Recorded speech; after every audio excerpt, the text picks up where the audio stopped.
Esse é o Democracia na Teia e hoje a gente está recebendo Christian Dunker, professor da USP, psicanalista. Muito obrigado, Dunker. É um prazer e uma honra. A gente está aqui conversando.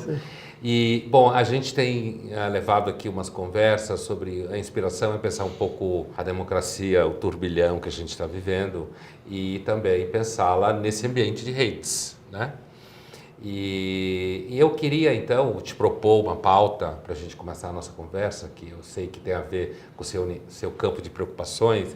É assim, você acha que existe um vínculo entre clínica, você é psicanalista clínico, e política? Como é que é esse vínculo? Existe. Escrevi um pouco sobre isso e é um vínculo mais interno do que a gente pode pressupor, né?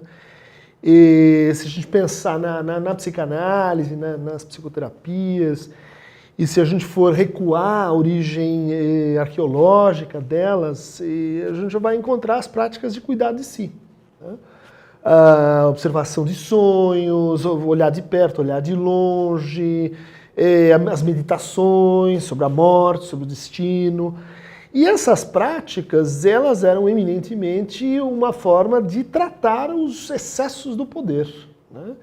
Tanto o poder no sentido de, assim, pedir para que o outro te governe, quanto o poder na relação a si, né? O autodomínio, a autodisciplina. E foi daí que veio o meu interesse pela política, né? Fui estudando como o tratamento psicanalítico, isso, a tese do Lacan, ele implica numa espécie de renúncia calculada ou metódica ao exercício do poder. Tanto do que o paciente nos pede, desesperadamente, porque, bom, quer se orientar na vida, quanto as tentações que a gente tem de exercer o poder sobre ele. Então, pensando nessas práticas de resistência, de deslocamento, no fundo, de produção de uma experiência que prescinda ao seu final justamente dessa servidão voluntária, né, na qual nós estamos, enfim, em estado básico expostos, né?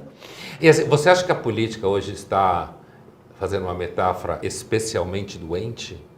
Ou ela sempre foi doente? A política, compreendida como política, governo, Estado, relação com o poder, nesse sentido? De certa forma, ela foi infectada por elementos alienígenas, antígenos novos, tipo fake news, tipo Oxford Analytics e Cambridge Analytics, e manipulações para as quais a gente não está acostumado, né? Não só porque isso é um novo tipo de linguagem, a linguagem interfere na constituição do espaço público, o espaço público é onde acontece o embate, o conflito, a inscrição de diferenças que a gente chama de política, né? Então, uma alteração nesse ambiente é uma alteração na política. E uma alteração para a qual a gente não está muito preparado, nem do ponto de vista institucional, nem do ponto de vista comunitário. Então, é uma espécie de debilitação mundial, global, que eu entendo decorrer um pouco disso, um pouco do esgotamento das fórmulas que a gente tinha, das esperanças que a gente tinha num certo tipo de democracia, né? Assim, recentemente teve a eleição do Parlamento Europeu e um demógrafo das religiões que eu acompanho, chamado Eric Kaufmann, um canadense radicado na Inglaterra, ele faz uma análise. E eu queria ouvir tua opinião do ponto de vista de quem trabalha com a escuta, né?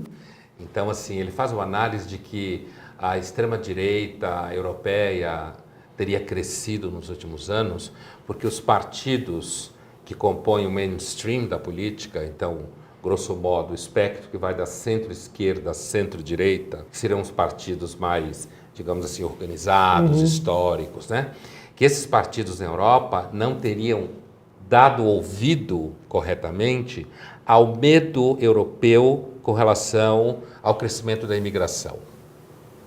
E aí o Kaufmann, que ele é um demógrafo, ele estuda movimentos populacionais e tal, e então ele diz que, entre aspas, a responsabilidade pelo crescimento da extrema-direita é a não atenção à insegurança e ao medo de grande parte da população com relação a esse estranhamento. Você acha que isso faz sentido, esse tipo de reflexão? Faz sentido parcial, né? E, de fato, na Alemanha, na França, também na Inglaterra, você vai analisar o crescimento do antissemitismo, Brexit e manifestações que a gente genericamente coloca do lado da direita, e elas são bastante reativas à perda de espaço, ao medo, à insegurança.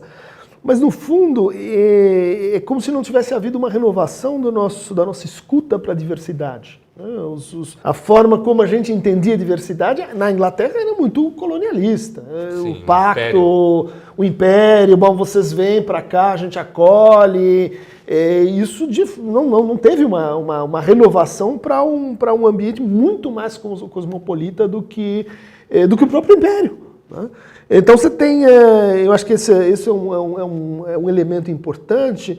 Do outro lado, é difícil pensar isso sem entender ou levar em conta o colapso econômico, né? A crise de 2008, os fundos de pensão sistematicamente colapsando, né? Principalmente nas periferias europeias, né? Nos países periféricos da Europa, um envelhecimento e uma tensão geracional crescente.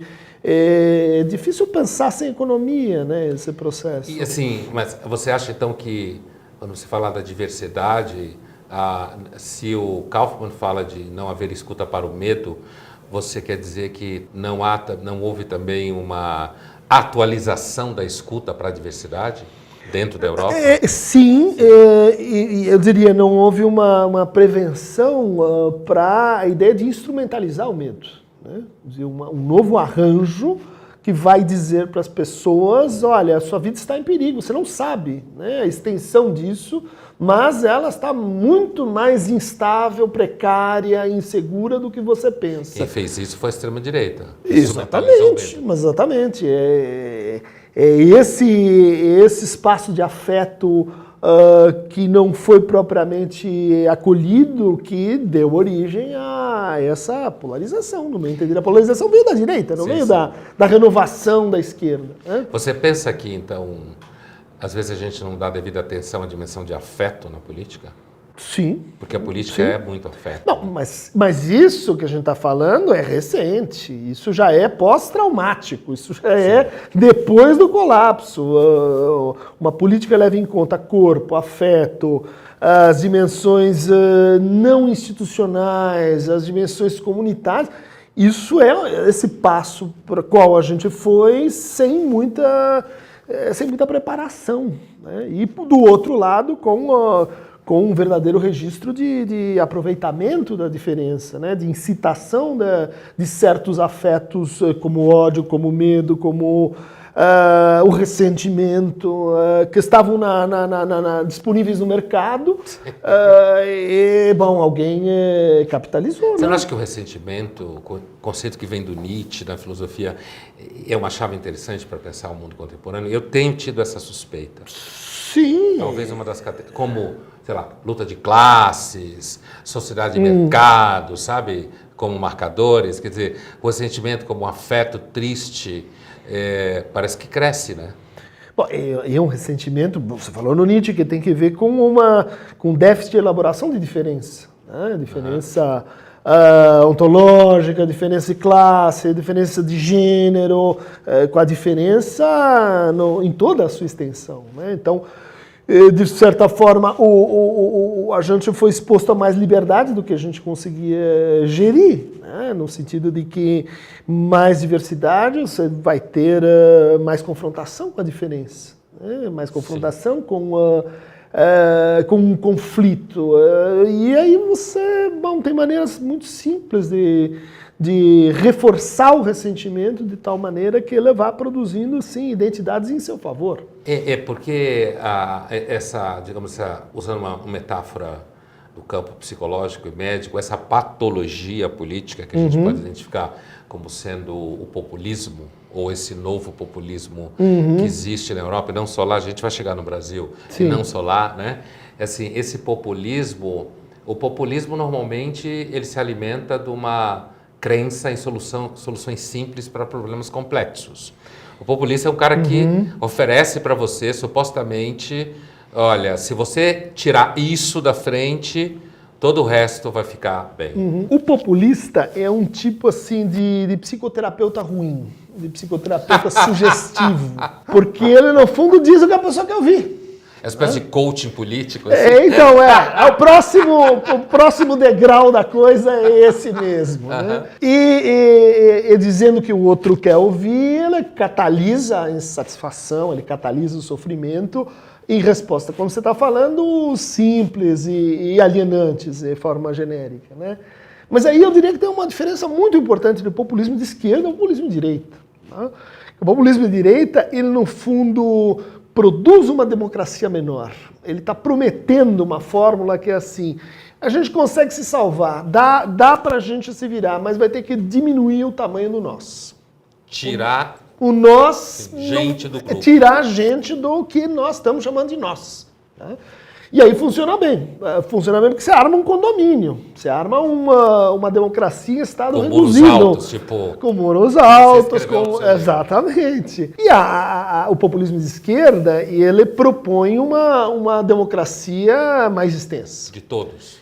Ele quer incluir mais gente. Isso, inclusive, você pega, né, a ideia grega de democracia, era minúscula, é para excluir as mulheres, metecos e escravos. Um percurso histórico da democracia que ela vai incluindo mais. Né? Inclusive, incluindo aqueles que estão incluídos formalmente, mas não concretamente. Então, minorias, são fronteiras. A democracia para essas pessoas, ela está muito distante, porque o Estado não os alcança, porque a cidadania não os alcança, porque elas fazem parte do jogo, mas muitas vezes de forma precária. Então o populismo de esquerda está falando com esses grupos de fronteira, enquanto o populismo de direita quer falar com aquele grupo, vamos dizer assim, reduzido de pessoas. Né? Assim, aquele livro, que é, na verdade, uma coletânea de artigos publicados em jornais no final do século XVIII nos Estados Unidos, conhecido como O Federalista, ou Os Federalistas, né? Jefferson, Payne, Hamilton... E aí, eles, nesse conjunto, há sempre uma preocupação, há uma expressão, enquanto você falava... me veio à mente, é uma expressão que eles usam, que é gente middling sort, no sentido de eles queriam uma democracia com pesos e contrapesos, eles criaram isso tudo, mas que os representantes não fossem, então, naquela época, descritos como pequenos artesãos, pequenos comerciantes. Naquele momento, esse era o grupo que, apesar de estar incluído formalmente, mediante voto, eles esperavam que eles não tivessem incluídos formalmente na possibilidade de vir a ser representantes, certo? Sim, no fundo o pecado original do pensamento liberal, né? Ele vai se pensar como uma meritocracia no sentido de que vão ter sempre um grupo de mais bem informados, mais bem formados para dirigir e representar os outros. Né?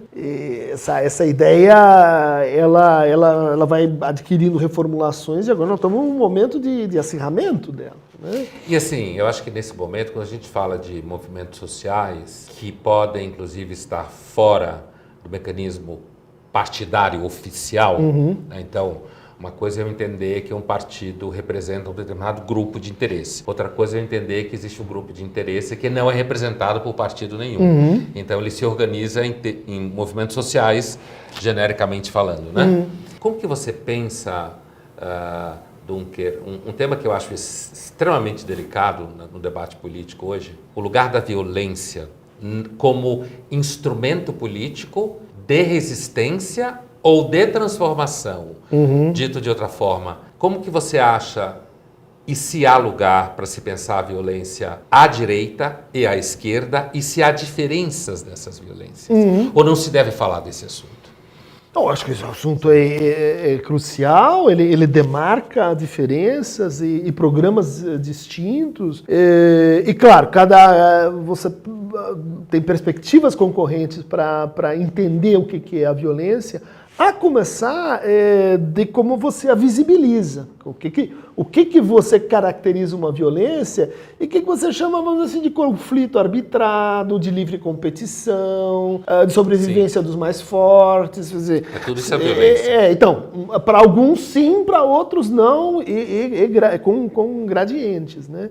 Mas assim, grosso modo, a direita vai pensar a violência de uma forma legalista, de uma forma, vamos dizer assim, aquilo que transgride a lei posta, aquilo que, portanto, vai contra a convenção dominante e hegemônica. Então, a violência ela tem que ser basicamente contida, porque ela é insurreição, ela é falta de ordem, ela é balbúrdia, ela é bagunça, né?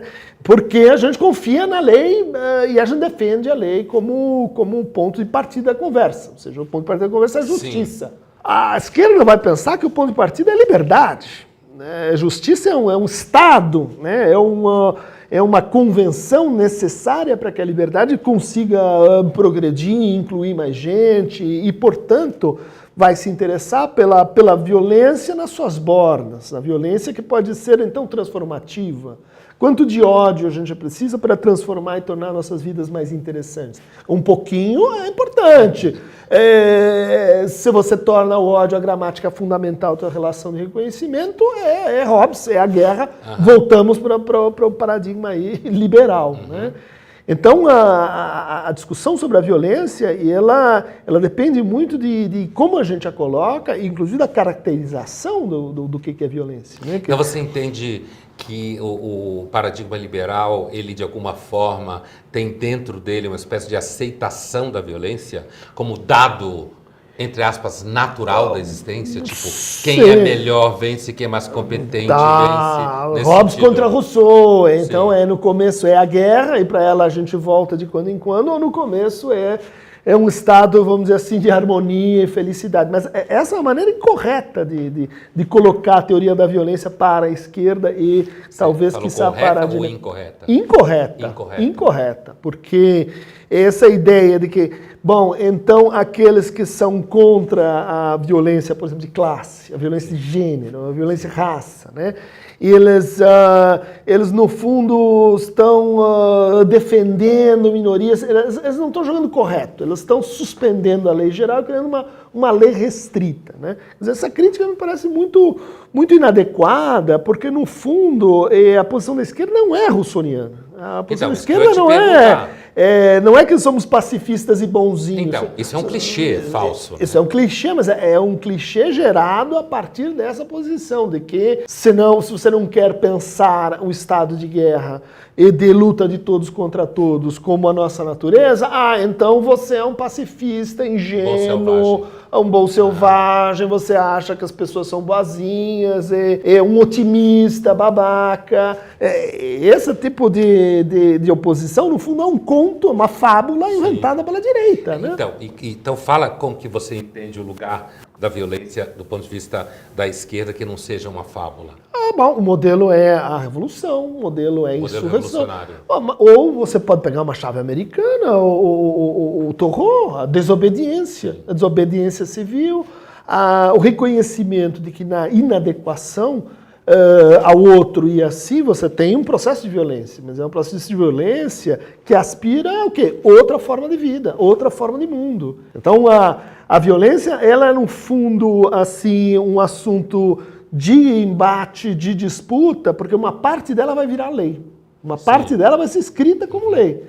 Não sabemos qual vai ser. Pode ser essa, pode ser aquela. Mas a ideia de olhar para isso e dizer, bom, violência não importa, a gente reprime, é simplesmente assim, dar as cartas para a polícia. Né? Dar as cartas para a defesa da propriedade, daqueles que têm mais, para ter mais aí. Às vezes eu tenho a impressão que há um certo receio, inclusive por conta de que a gente vive no mundo do marketing, da propaganda, da visibilidade, né? Por parte da esquerda, de que ela seja interpretada como alguém que prega a violência. Violência política, revolucionária, né?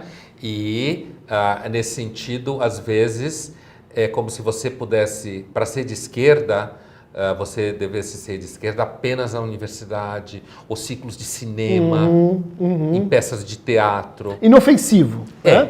Tem que ser, pô, a violência é tolerada, mas dentro assim de uma mimes, de um ringue, de um no ritualismo. debate da violência simbólica, por exemplo. Sim. Não, mas isso tem uma razão de ser, né? Porque se você, como alguns dissemina, vamos dizer, o discurso de armamento, como hoje a gente está vivendo, né? Uma versão, né, do defenda-se você mesmo, faça você a própria polícia e a justiça com as suas próprias mãos, isso significa na prática que aqueles que têm menos vão apanhar mais. Aqueles que têm menos condições de se defender vão menos condições de comprar arma e que já estão sofrendo opressão.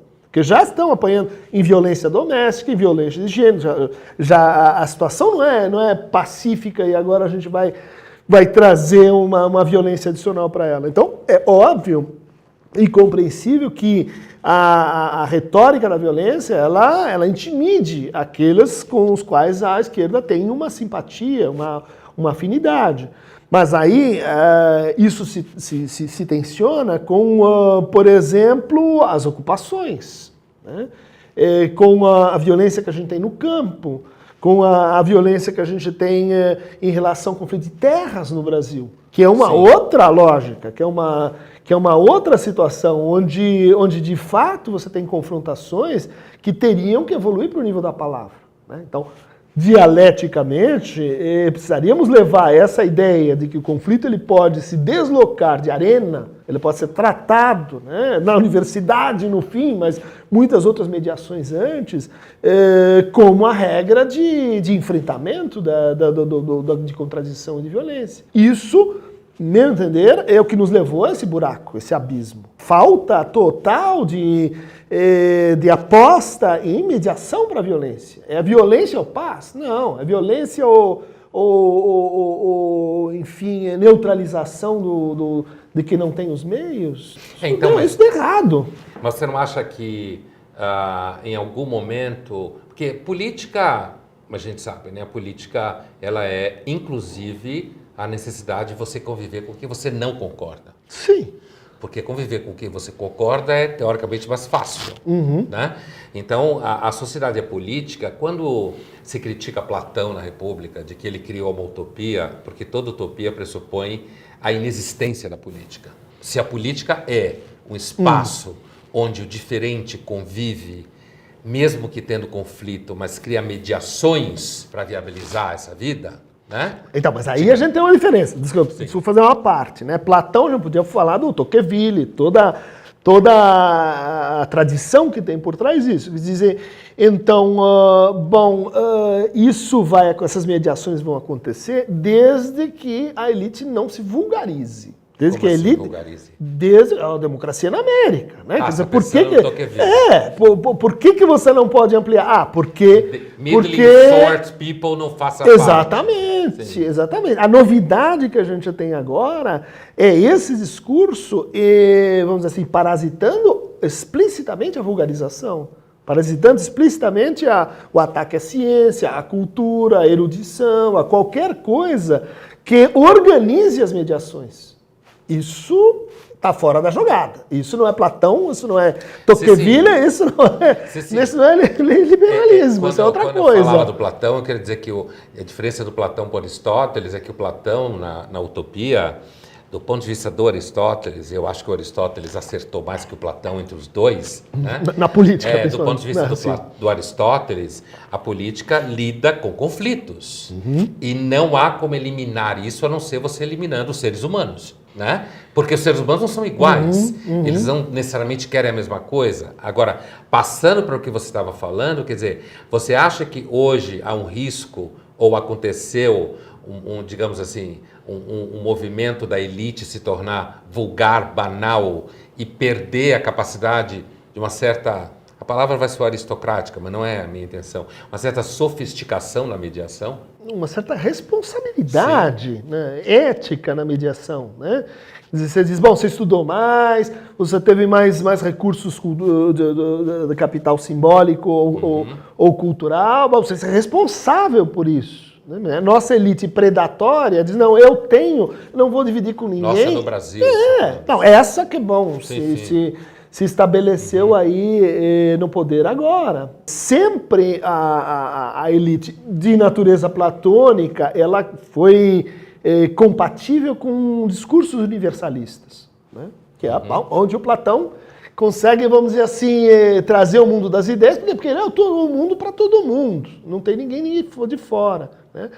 Agora, se você pensar num processo que vai levar em conta o conflito, no fundo, abolindo pessoas, né? Abolindo praticamente porque não vão ter voz, porque vão ser excluídas do espaço público, porque vão ser excluídas de escola, porque vão ser excluídas dos meios que te permitem pensar justamente essa hierarquia social. Então, mesmo do ponto de vista liberal, o que a gente está enfrentando é uma contradição interna. Não só entre direita e esquerda, mas, caramba, o que vocês fizeram? É no próprio clube. Então, eu acho que do ponto de vista dos últimos tempos aqui no Brasil, em que você começou a ter, digamos assim, um espectro mais amplo à direita, e por direita eu quero dizer pessoas que podem pensar a sociedade não só num repertório que, grosso modo, iria de Marx a Rousseau, grosso modo, né?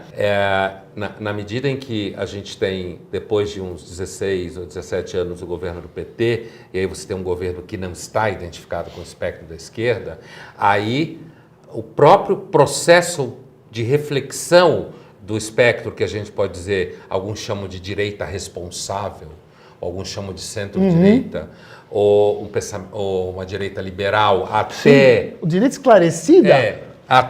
Direita iluminista, até a extrema direita, que eu acho que faz um espelho, porque você pode, quando você vai ao espectro da esquerda, você também tem espectros que vão desde uma esquerda esclarecida, dialógica, até uma esquerda radical, que pode, por exemplo, imaginar que seria possível, sei lá, a sociedade que vive hoje existir no modelo indígena. Né? Que eu conheço gente que pensa assim, né? E você deve conhecer semelhantes também.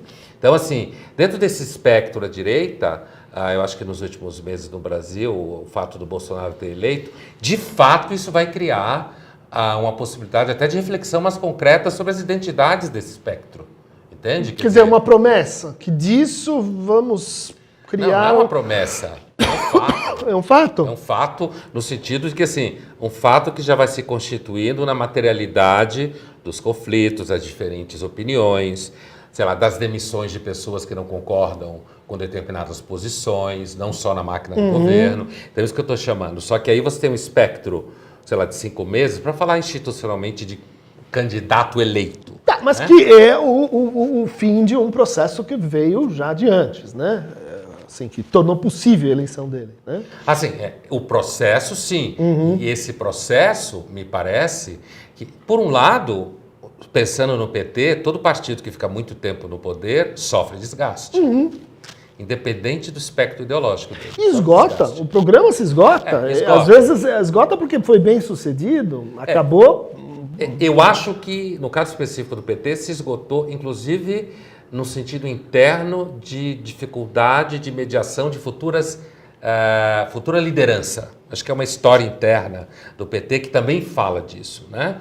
Partido hegemônico à esquerda, que construiu uma história de hegemonia e que no poder, a dificuldade de ter uma transmissão, me parece que a passagem do Lula a Dilma fica muito clara a diferença, digamos assim, entre aspas, de competências políticas, né, como figuras. Eu tenho essa impressão.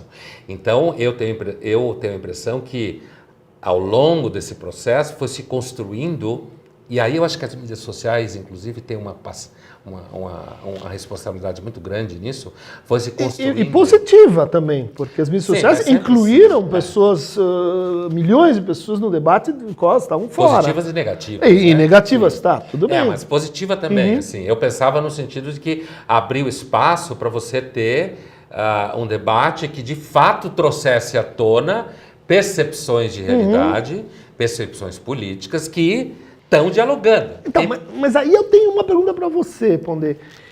O que aconteceu? Que nesse momento mais escuro, mais agudo, nós precisávamos de um pensamento de direita esclarecida, de direita que, bom, tudo bem, agora vai haver um revezamento, que ótimo, mas que preservasse, bom, sei lá, educação, cultura, ciência, valores universais. Né? E onde é que foram parar os nossos pensadores de direita? Onde é que está o Melchior? Onde é que está? Melchior morreu, né? Pois é, cadê? Inclusive cadê o... Então, mas cadê os... Mas é que está... Assim, isso tá a direita pensante. Isso está nascendo, né? Você está na frente dela, inclusive. Mas... Né? Então, assim, não, mas está nascendo. O que virá, não é o que está aqui. É o que está aqui. Mas é o que está acontecendo, não... assim. Eu acho que você tem que levar em conta o seguinte. Primeiro, quando você fala de um candidato eleito, e você tem todo um espectro de candidatos que foram para o saco, que poderiam ser candidatos mais interessantes ou menos interessantes. Mais ao centro, esquerda, mais à direita ou perto do centro. Como se esperava. Isso não aconteceu. Inclusive, candidatos que pareciam que iam ser viáveis, mesmo mais à esquerda ou à direita, não foram viáveis. E aí você tem um candidato que acaba ganhando a eleição e que o temor é que ele construa um processo de destruição da máquina do Estado, inclusive um pouco a semelhança do Maduro na Venezuela, certo? Que imploda o Erdogan na Turquia, e nesse sentido, independente da ideologia, né? Mas independente da ideologia, a gente tem o Olavo de Carvalho capitaneando. Mas peraí. Nunca a gente teve um debate ideológico tão presente no nosso dia a dia como agora. Mas a gente começou a ter um debate ideológico de fato entre visões de esquerda e direita há 2 dias, né? Tá bom, mas o que metáfora, a minha pergunta é como é que se fermentou uma direita que pensa desse jeito? Não, eu acho que dentro dessa direita que você fala, você tem várias referências, começam a aparecer agora, Christian. Assim, onde que a gente tinha um debate de política no mundo universitário, ou até certo ponto há hoje, um debate político no mundo universitário, em que de fato você tenha, sei lá, outro dia eu li uma entrevista de uma colega em que ela citava Michael Oakeshott. Só para citar uma referência. Michael Oakeshott é um filósofo extremamente sofisticado inglês do século XX. Onde que isso aparecia no debate? Não aparecia. A gente estava sem ferramentas. Eu digo a gente, se você pega jovens que estão estudando, que estão querendo aprender fórmulas políticas, ferramentas políticas, quer dizer, você não tinha quase um espectro onde você tivesse, por exemplo, uma tese em que alguém fosse abordar a política do ponto de vista do Léo Strauss. Eu estou respondendo para você o seguinte, está se construindo um repertório. Tá, 2 notas de rodapé. A primeira, sei que essa é a sua posição, é que esse debate existia, mas ele não estava nessa chave. Você está, vamos dizer assim, ignorando a tradição da teologia no Brasil. A força dos seminários, desde os jesuítas, na construção do nosso parque educacional. E esse parque, ele era composto dominantemente pelo pensamento de direita. Então, o debate com, tendências e pensamentos mais teológicos, você dá aula num departamento que é fruto disso, estava posto ali. A gente tinha a direita do ISEB, a gente tinha várias direitas muito pensantes, a gente tinha a direita da economia. Olha, é assim, a direita da economia existia, inclusive no período da ditadura, sim, né? Sim. E depois desapareceu um pouco do mapa. Eu fui educado no colégio jesuíta. Por exemplo. Né? E fui educado no colégio jesuíta e fui educado na teologia da libertação. Né? Então, laica. Assim, não conheci nenhuma outra forma de teologia que não fosse da libertação, assim como no departamento que eu não faço mais parte, porque estou fazendo outra coisa na PUC, essa é outra história, mas sim, no departamento que eu dei aula há mais de 20 anos, também teologia da libertação. Então, acho que não se trata de ignorar, né? Porque então você confirma a nota de rodapé. Eu não confirmo a nota de rodapé. O que eu estou dizendo é que a tua afirmação, ela é uma afirmação um pouco reta demais para uma coisa que não é assim. Eu nem não ignorei coisa nenhuma. Não, você fala que a esquerda, as universidades só têm esquerda. Eu não falei isso. Suas colunas, enfim. Eu não falei isso. Eu disse o seguinte, que eu fui criado num colégio jesuíta, e esse colégio jesuíta, eu aprendi teologia da libertação, que é de esquerda. Eu dei aula há 20 e tantos anos no departamento de teologia da PUC, e esse departamento quase da sua totalidade, é de esquerda. O que eu estou dizendo para você é que não é correto afirmar que o debate católico das últimas décadas no Brasil fosse essencialmente de direita, porque não é mesmo. A literatura de teologia produzida no Brasil, inclusive a maior parte dos meus parceiros, inclusive amigos, é uma forma de teologia que ela é bastante construída no espectro da identificação entre carisma profético hebraico e hermenêutica marxista. Então, a direita, que você disse que estava aí, eu acho que houve o debate, eu acho que a direita que havia no Brasil esse tempo inteiro, era mais, que ainda há, de certa forma, é uma direita mais associada à defesa de um certo liberalismo econômico. Tanto é que quando você vai para pensar o espectro de jovens identificados com o liberalismo, que existem grupos, o mais antigo que eu conheço... Não, tem grupos há 30 anos de pensamento liberal econômico, né, no Brasil, que a gente pode chamar de jovens. Né? Esses jovens que não estão na universidade, eles são grupos de normalmente gente que trabalha em mercado financeiro, jovem empresário. Que fizeram 68 e que depois viraram do lado, pro outro lado. Não, mas é gente agora que tem, sei lá, 35 anos, 40 mais anos, jovem, 32, mais jovem. E essa moçadinha, eles que são identificados com a direita liberal, esse já tem algum tempo, mas eles estavam e estão ainda numa reflexão essencialmente de escola austríaca, Ludwig von Mises, Hayek.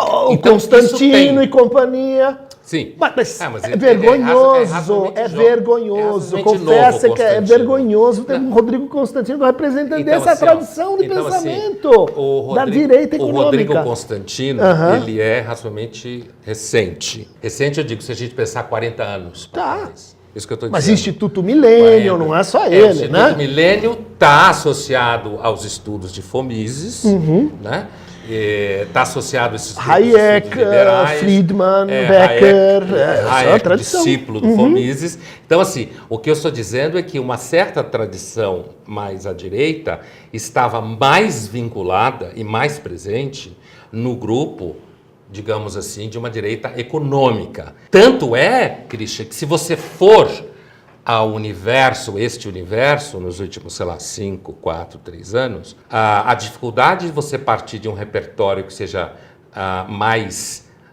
que não seja tão econômico, e você vá para um repertório que fale mais de, sei lá, política, sociedade, é difícil. Sim. É difícil, porque o que eles conhecem mais, essencialmente, é o discurso econômico. Então, essa direita, que ainda é jovem, ainda que já existia, ele tem mais ou menos 30 anos de existência como, digamos assim, como uma instituição que gera encontros, gera debates. Então, assim, a impressão que eu tenho é que o processo, ele está em curso, o esforço, ele está em curso. Obrigado, querido. A gente já estourou muito tempo. Passou muito rápido isso. Mas tá rolando, assim, bastante mas essa ideia, coisa. A gente vai mas bem denso, né? É denso,